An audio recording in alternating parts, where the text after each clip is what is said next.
സാഹസിക യാത്ര.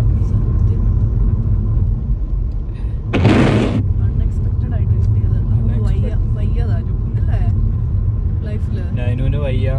നൈനു വണ്ടിക്കകത്ത് ഛർദിച്ച സമയത്ത് വഴി തെറ്റിപ്പോയി.